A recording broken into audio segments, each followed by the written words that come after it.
Well, thank you, Deputy Speaker, and I think it's quite interesting, isn't it, that we come in here this afternoon on an MPI that's been led on a debate. Their first two presenters on that side of the House would be, I think, probably fit into the category of the best overactors in the parliament. That would be the first characteristic I would describe them by.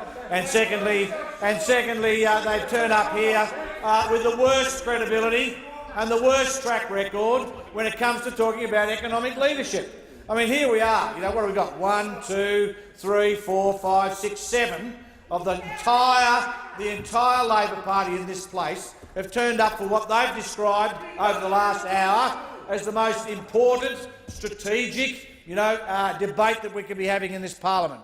And who have we got? We've got the former Treasurer, who promised surpluses every day of the week and never delivered one.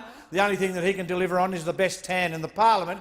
And then what we've got is a tired front bench that really they're just really back in the same old corral, talking the same old talking points. But at the end of the day, people, those listening in the gallery and those listening anywhere else would understand this. It's pretty straightforward. This is the party over there that wants to talk about economic leadership that left this country in financial ruin. Financial ruin. Every day, as I stand up here, you wake up, they spend $100 million. This government has to spend $100 million more than we earn because we're trying to clean up the mess that they opposite left. Every month we spend $1 billion to pay the interest on the bill that they left after John Howard and Peter Costello left us in surplus and money in the bank. How many times can a member of parliament stand here and tell the Australian people about the track record of those opposite? And they would have you believe that they have changed their spots. Well, let me tell you, they're still the tired, old, socialist spending lot that we knew from the 6 years of the Rudd-Gillard-Rudd government. Let no one fool you that these are the people that have no control. They have no discipline when it comes to spending. Now, economic leadership is the topic of the MPI today. Well, economic leadership is many things, Mr Deputy Speaker, but fundamentally it means two things. Don't spend more than you earn, and create the environment and the conditions that deliver the confidence and policies that business, small business in particular, need to not just survive but thrive. They'd be my two descriptors of what good economic leadership is. And this is what this government is about. It's trying not to spend more than we earn, but that's an impossible task at the moment because we've been left with those opposite. Mr Deputy Speaker, anybody in this country knows that these opposite the Labor Party of Australia were nothing short of economic vandals. And we've spent the last 2.5 years trying to clean up the mess that they left, but they refuse to be a part of the solution and want to just stand up and just make everyone try and think that the 6 years between 2007 and 2013 never existed.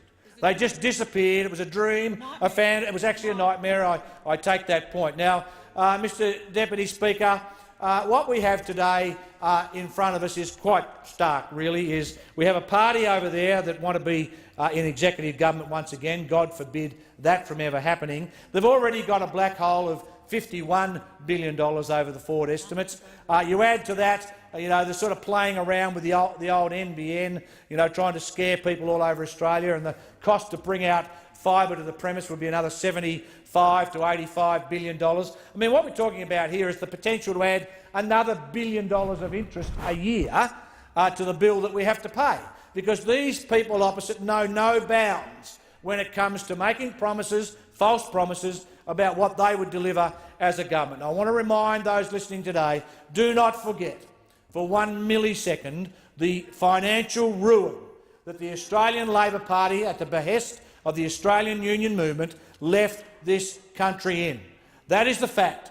They took a very, very solid foundation of financial management from the Howard-Costello years, where the last surplus was over $20 billion, money in the bank. And what did they do? They trashed it. Absolutely trashed it.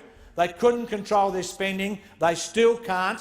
They are the same tired front bench from the previous government days, and until such time as the personnel opposite, Mr Deputy Speaker, are taken from the seats that they've found so comfortable and replaced with some people with a degree of intelligence and common sense, they have no story to tell.